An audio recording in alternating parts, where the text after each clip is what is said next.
E aqui é o experimento, qual é a finalidade dele? A gente entender um pouquinho da segunda lei da termodinâmica, né, aplicado a um refrigerador, né?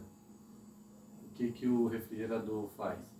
Ele retira calor do ambiente mais frio, no caso uma fonte fria, e transporta esse calor, né, através do fluido refrigerante para uma fonte mais quente, no caso o condensador, que despreza esse calor para o ar externo. Então, basicamente eu tenho um compressor, um condensador, um elemento de expansão que está aqui atrás, que eu mostrei no outro vídeo, e um evaporador que está aqui dentro. Nesse exato momento ele está funcionando.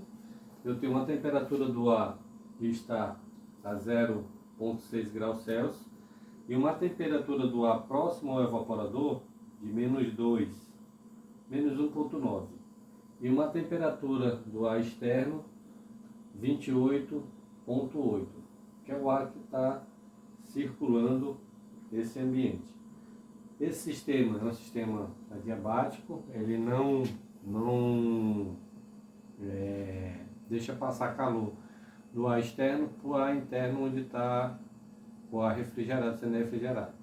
O processo que está sendo de condução de calor aqui é um processo de convecção, no caso de massas, né?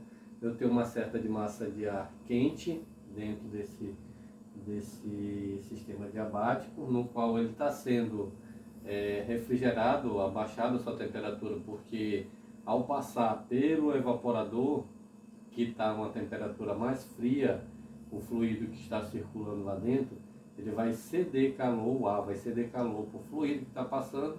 Esse fluido vai absorver o calor, né? E vai fazer com que esse ar se refrigere, diminuindo a temperatura, aumentando a sua densidade.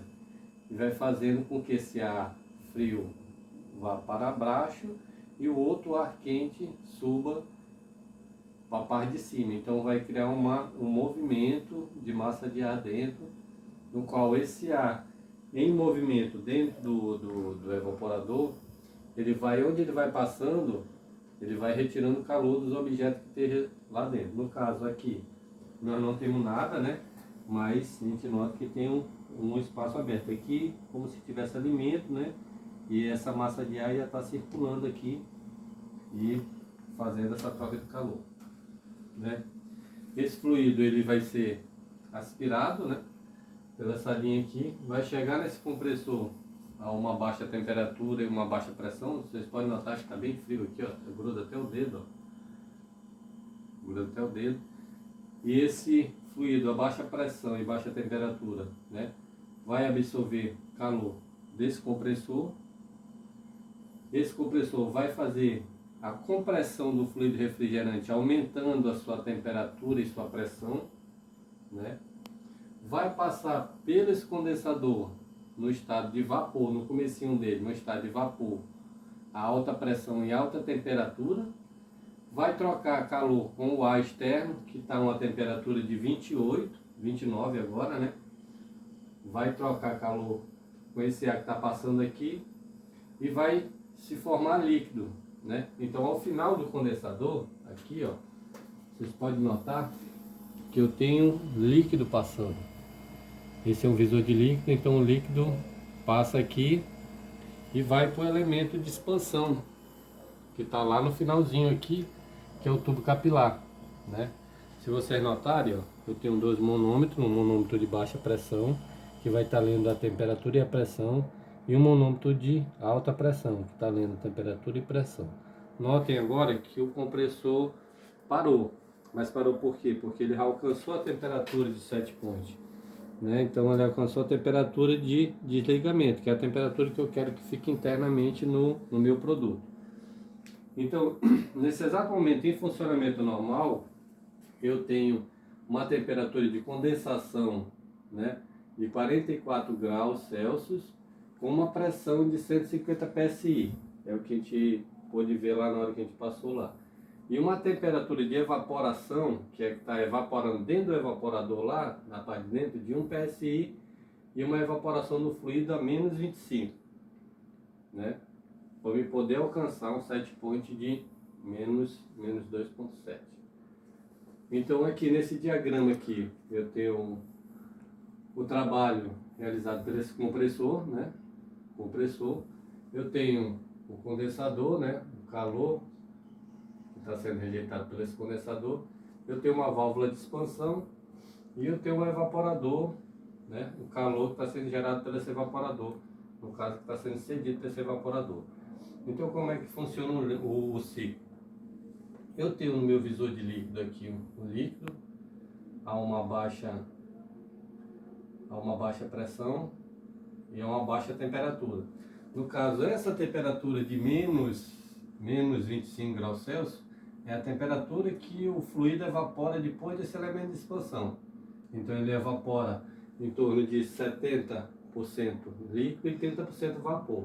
Ele passa por dentro do meu evaporador, ao qual eu tenho uma massa de ar que está numa temperatura bem mais elevada, vai ceder calor para esse fluido refrigerante, e esse fluido refrigerante vai passar do estado líquido para o estado gasoso ao final do evaporador, vai ser aspirado por esse compressor, né? Vai receber calor do compressor e do processo de compressão, vai ser comprimido no condensador, no qual o condensador está a uma temperatura mais alta que a temperatura do ar. Então esse calor vai ser cedido para o ar e nesse processo de ceder calor, o meu fluido retorna ao estado líquido de alta pressão e alta temperatura no começo do elemento de expansão. E começa o processo de novo infinitamente. Então quem controla a temperatura interna do ar dentro no caso do meu refrigerador, é o meu controlador de temperatura, que nem eu fiz aqui então. Então isso quer dizer o quê? Que o calor do evaporador mais o calor produzido pelo processo de compressão, né, e de movimento do compressor vai ser igual ao calor no condensador, no caso o calor rejeitado no condensador. Para que isso aconteça, né, eu preciso restabelecer essas condições. Então, o que a gente consegue demonstrar com isso daqui? Então, se você pegar e abrir o seu produto, olhem a relação da temperatura aqui, ó. Eu tenho aqui 2,4 e aqui eu tenho 3,1, é uma temperatura de condensação de 30 graus em torno. Aí eu abro, no caso, meu refrigerador, né? Vou abrir aqui, vou tirar alguma coisa daqui, pego, vou lá na copa, lavar alguma coisa e esqueço porventura isso daqui aberto, né? No momento que eu deixo isso aberto, eu tenho uma massa de ar fria que está pesada, que está saindo aqui. A gente não consegue ver, vocês não conseguem sentir, mas aqui eu consigo sentir a massa de ar saindo. E uma outra massa de ar adentrando esse meu sistema adiabático, no qual essa massa de ar vai estar uma temperatura muito mais elevada. Então eu estou perdendo massa de ar fria, né? E estou ganhando massa de ar quente, né?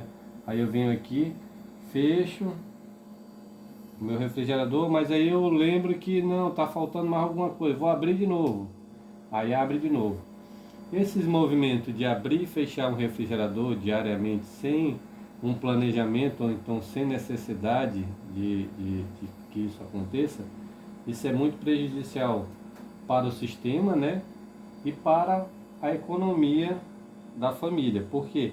Porque eu vou ter um acréscimo no meu consumo de energia elétrica. Por que eu vou ter um acréscimo? Vamos já dar uma olhada. Notem que, agora, olha onde é que está a temperatura. 9,4 e aqui 11,6. Bora dar uma olhadinha lá na pressão? Estava em 150, né? Agora eu estou numa pressão quase 200. Ó. Então, se eu aumentei a pressão, eu aumentei a temperatura, correto?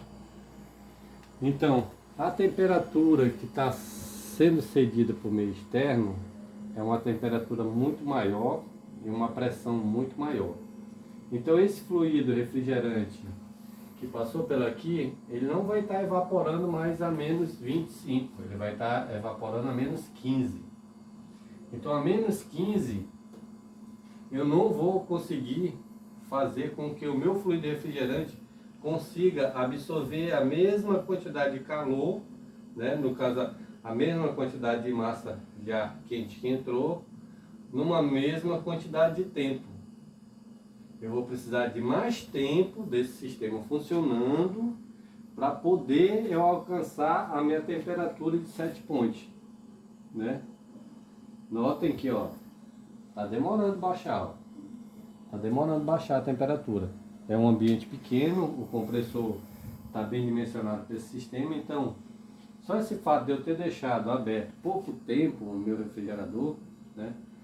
Eu faço com que eu tenha um acréscimo muito grande na temperatura e muito grande na pressão do meu sistema, fazendo com que o meu compressor funcione mais tempo para poder alcançar a temperatura de set point ou a temperatura de desligamento do meu sistema. Isso vai onerar a conta de energia elétrica, isso vai prejudicar o meu sistema elétrico no todo, porque eu vou demandar mais energia do meu sistema, da minha concessionária, fazendo com que a minha concessionária ela gaste mais combustível, no caso o petróleo, né, o óleo diesel, para fazer com que os motores funcionem com uma potência maior, para poder suprir a minha necessidade do meu refrigerador. Isso a gente botando em pequenas escalas, em cada casa tem um refrigerador desse. Então quantas pessoas fazem isso diariamente, né? Quantas pessoas abrem a porta do refrigerador e vai fazer outras coisas e depois volta para fechar, depois lembra de novo que tem que abrir e abre de novo. Então isso tá unido diretamente. Então, se a gente tomar consciência, né? A gente planejar a abertura e fechamento do refrigerador, a gente vai contribuindo, a gente vai estar contribuindo para diminuir a nossa conta de energia elétrica, mas também para diminuir o consumo de óleo diesel, né, da concessionária, que porventura vai diminuir a poluição do nosso planeta, no caso, e vai fazer com que diminua a longo prazo efeitos que a gente está vendo diariamente acontecer, que são chuvas torrenciais muito grandes em locais onde não tinha, secas em outros lugares que não existia, então um desequilíbrio no nosso clima, não só local, mas no clima mundial. Então, através dos conceitos da segunda lei da termodinâmica aplicado em cima de um refrigerador, eu tenho que envolve muito mais coisa a não só um simples diagnóstico do movimento de um fluido refrigerante num sistema fechado. No caso aí eu tenho uma certa quantidade de massa de fluido refrigerante, né, confinada no sistema fechado, que está circulando através dessas tubulações. Quem está fazendo essa parte de movimento desse fluido refrigerante, no caso, esse compressor, né? Então, está bem projetado, mas o mau uso do equipamento acaba gerando outros danos ao sistema também, porque se eu aumento a quantidade de calor a mais do que o meu sistema foi projetado, ele vai, como vocês viram, vai ter um aumento de temperatura, um aumento de pressão. Eu não tenho só o fluido refrigerante circulando aí, mas eu tenho óleo. E esse óleo de lubrificação do sistema das pedras do compressor, ele tem uma certa temperatura que ele pode trabalhar a uma certa pressão. Passou dessa certa temperatura, dessa certa pressão, esse óleo carboniza, fazendo com que o compressor danifique, queime e dê um gasto maior para o usuário. Tá bom? Aí, baseado nesses conceitos, né, de movimento de fluido de refrigerante, movimento de massas, eu creio que vocês vão poder responder o questionário com mais facilidade. Obrigado a todos.